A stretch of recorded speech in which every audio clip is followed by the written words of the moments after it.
piye sih? Masa anaknya dhewe wujudnya bungkus? Delok sing liyane jal. Aku ya pengen kaya sing liyane, Mas.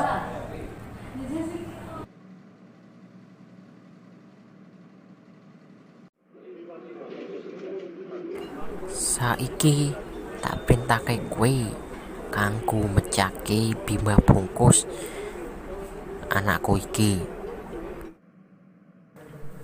Dursasana, iki Bima Bungkus, yaiku anake Prabu Pandhudewanata. Saiki kowe tak dhawuhi kanggo mateni Bima Bungkus iki. Kenapa Mas? Niki Bungkus ajeng dipateni. Niki Bungkus mboten duwe salah marang adewe. Kowe gelem kasetyan ora? Nek ora gelem, bali kono ning Astina. Turu nyenyak. Ya wis Mas, kula turuti kekarepane panjenengan. Kula bakal mateni Bungkus menika. Gasken. Piye sih? Kok angel banget pecah kene? Aku nyerah. Pokoke aku ra gumun karo Bima Bungkus kuwi. Saiki aku arep mlebu marang jerone Bima Bungkus iku. Bima Bungkus, dino iki aku arep ngowahi kowe klambi lan ngajari ilmu-ilmu sekti lan jurus-jurus sing kang sekti mandraguna.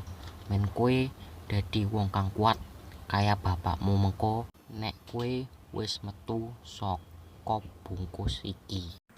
Aku kudu mecake Bima Bungkus iki.